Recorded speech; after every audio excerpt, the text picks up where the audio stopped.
अगर आप आने वाले 1-2 साल में घर खरीदने की प्लानिंग बना रहे हैं तो ये जानकारी आपके लाखों रुपए बचा सकती है।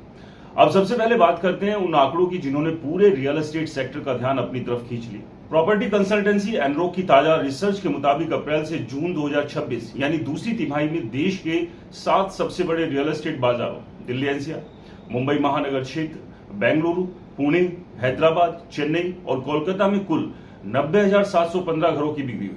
पिछले साल इसी दौरान में यही आंकड़ा 96,285 यूनिट था, यानी सिर्फ एक साल में बिक्री करीब 6% घट गई।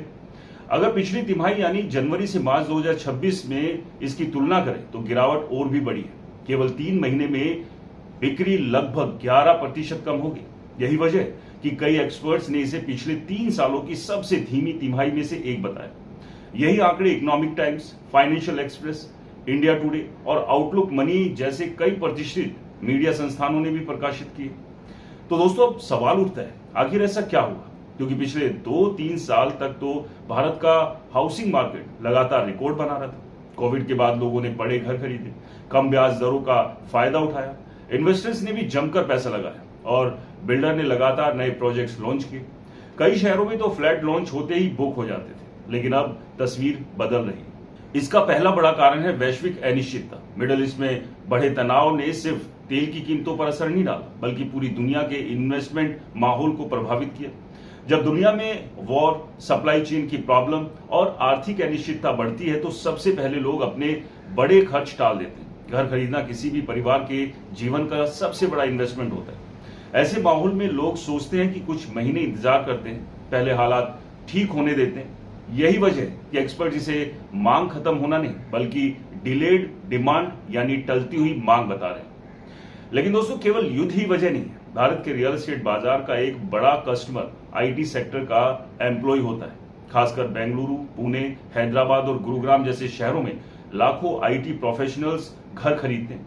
पिछले कुछ समय से दुनिया भर में आर्टिफिशियल इंटेलिजेंस के बढ़ते इस्तेमाल, लागत कम करने की कोशिश है और टेक कंपनियों की नई भर्ती नीति ने कर्मचारियों में अनिश्चितता पैदा कर दी। हर व्यक्ति की नौकरी नहीं गई है, लेकिन डर जरूर बढ़ा है। और जब फ्यूचर को लेकर अनिश्चितता होती है तो लोग कार, घर या दूसरा बड़ा इन्वेस्टमेंट टाल देते हैं। यही कारण है कि खरीदार बाजार से गायब नहीं हुआ, बल्कि फिलहाल किनारे बैठकर हालात देख रहे हैं। अगर शहरवार तस्वीर देखें तो कहानी और इंटरेस्टिंग हो जाती है। कुल बिक्री का लगभग 48% हिस्सा अकेले मुंबई महानगर क्षेत्र और बेंगलुरु से आया, यानी देश का लगभग हर दूसरा घर इन 2 बाजारों में बिका। इसका मतलब साफ है कि मजबूत रोजगार वाले शहर अभी भी बाजार को संभाले हुए हैं। दूसरी तरफ कोलकाता में करीब 10%, हैदराबाद में 2%, बेंगलुरु में 1% की सालाना बढ़ोतरी दर्ज की गई, लेकिन पुणे में बिक्री सबसे ज्यादा 15% घटी। इससे यह भी पता चलता है कि भारत का रियल एस्टेट अब एक जैसा बाजार नहीं रहा। हर शहर की अपनी अलग कहानी। जहां मजबूत रोजगार, इंफ्रास्ट्रक्चर और इन्वेस्टमेंट है, वहां मांग बनी हुई। जहां खरीदारों का भरोसा थोड़ा सा भी डगमगाया, वहां सेल तुरंत प्रभावित हुई। अब एक और इंटरेस्टिंग बात समझिए, बहुत से लोग सोचते हैं कि अगर बिक्री कम हो रही है तो इसका मतलब बाजार खराब हो गया, लेकिन ऐसा जरूरी नहीं। कई बार बाजार एक नई संतुलित स्थिति में पहुंचता है। कोविड के बाद जो तेजी आई थी वो सामान्य नहीं थी। उस समय लोग तेजी से खरीद रहे थे क्योंकि उन्हें डर था कि बाद में कीमतें और बढ़ जाएंगी। अब वही खरीदार पहले प्रोजेक्ट की लोकेशन देख रहा है, डेवलपर की साख देख रहा है, फाइनेंस की स्थिति देख रहा है और उसके बाद कोई भी डिसीजन ले रहा है। यानी अब बाजार फियर ऑफ मिसिंग आउट से निकलकर सोच समझकर खरीदारी वाले दौर में पहुंच चुका है। यही वजह है कि एनरोक के चेयरमैन अनुज पुरी ने भी इसे अधिक संतुलित बाजार की दिशा में बढ़ता हुआ चरण बताया। दोस्तों अब जरा यहां रुकिए और जरा सोचिए, अगर किसी दुकान पर कस्टमर की संख्या कम होने लगे तो दुकानदार क्या करेगा? जाहिर सी बात है वो नया माल मंगाना कम कर देगा।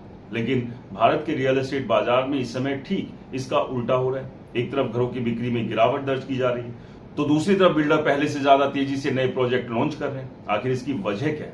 क्या डेवलपर्स को आने वाले समय में मांग बढ़ने की उम्मीद है या फिर इसके पीछे कोई और बड़ी रणनीति काम कर रही है? दोस्तों एनरोक की ताजा रिपोर्ट के मुताबिक अप्रैल-जून 2026 की तिमाही में देश के टॉप 7 शहरों में करीब 1,06,000 नए घर लॉन्च किए गए। पिछले साल इसी दौरान ये संख्या करीब 98,625 यूनिट थी, यानी नए प्रोडक्ट्स की लॉन्चिंग में लगभग 7% की बढ़ोतरी हुई। सबसे ज्यादा नई सप्लाई मुंबई महानगर क्षेत्र यानी एमएमआर और बेंगलुरु से आई, जिनकी हिस्सेदारी कुल लॉन्च का करीब 53% रही। वहीं हैदराबाद में नए प्रोजेक्ट्स की लॉन्चिंग में सबसे तेज बढ़ोतरी दर्ज की गई।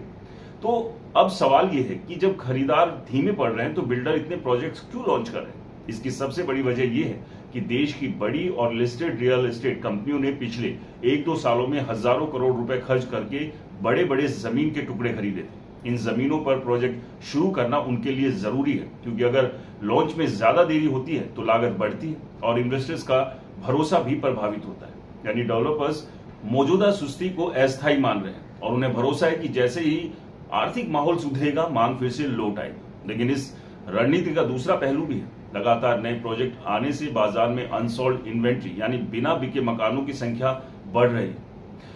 कई रिपोर्ट्स के अनुसार 7 टॉप सिटीज में कुल हाउसिंग इन्वेंट्री सालाना आधार पर करीब 10% बढ़ चुकी है, जबकि बेंगलुरु में यह बढ़ोतरी 34% तक पहुंच गई। इसका मतलब यह है कि खरीदारों के पास अब पहले से कहीं ज्यादा ऑप्शन मौजूद है। लेकिन सबसे हैरान करने वाली बात यह है कि इतनी ज्यादा सप्लाई और बढ़ती इन्वेंट्री के बावजूद घरों की कीमतों में कोई गिरावट क्यों नहीं आई। इसके उलट देश के प्रमुख शहरों में औसत रेजिडेंशियल कीमतें सालाना आधार पर करीब 7% बढ़ गई।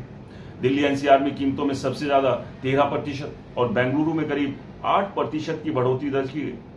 दोस्तों, इसकी सबसे बड़ी वजह यह है कि आज का बाजार सस्ते घरों का नहीं बल्कि प्रीमियम और लग्जरी हाउसिंग का बाजार बनता जा रहा है। 40 लाख से कम कीमत वाले घरों की हिस्सेदारी घटकर मात्र 6% रह गई, जबकि 80 लाख से 1.5 करोड़ तक के घर सबसे ज्यादा लॉन्च किए जा रहे हैं। यानी मिडिल क्लास के लिए अपना घर खरीदना पहले से कहीं ज्यादा चुनौतीपूर्ण होता जा रहा है। यानी तस्वीर साफ है, रियल एस्टेट बाजार में मंदी नहीं बल्कि एक बड़ा बदलाव चल रहा है। खरीदार पहले से ज्यादा सोच समझकर फैसला ले रहे हैं। डेवलपर्स फ्यूचर की मांग को ध्यान में रखकर नए प्रोजेक्ट लॉन्च कर रहे हैं और बाजार धीरे धीरे लग्जरी सेगमेंट की ओर झुक रहा है। अब सबसे बड़ा सवाल यह है कि क्या आने वाले महीनों में बढ़ती इन्वेंट्री बिल्डरों को कीमतें कम करने पर मजबूर करेगा या फिर घर खरीदना मिडिल क्लास के लिए और ज्यादा मुश्किल हो जाएगा। दोस्तों, ये तो खैर आने वाला समय ही बताएगा, लेकिन फिलहाल की स्थिति यही है कि रियल एस्टेट मार्केट में एक मंदी का दौर है। लेकिन हाँ, कुछ शहरों में स्थिति थोड़ा अलग है, वहां पर अभी भी मांग बनी हुई है,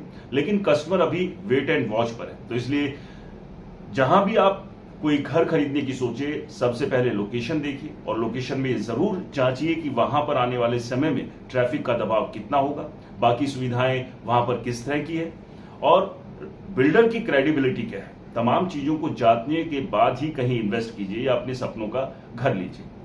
दोस्तों, क्या आप भी 2026 में अपने लिए कोई इन्वेस्टमेंट या घर लेने की सोच रहे हैं और आप किस शहर से आते हैं, हमें जरूर बताइए। और आपका रियल एस्टेट से जुड़ा कोई अनुभव हो, अच्छा या बुरा, उसे कमेंट बॉक्स में शेयर करना बिल्कुल मत भूलिएगा। वीडियो पसंद आया तो इसे लाइक करें, शेयर करें और आपके अपने चैनल को सब्सक्राइब और फॉलो करना बिल्कुल मत भूलिए। मिलते हैं अगले वीडियो में एक नए रियल एस्टेट की खबर और अपडेट के साथ। तब तक के लिए इजाजत, नमस्कार, जय हिंद।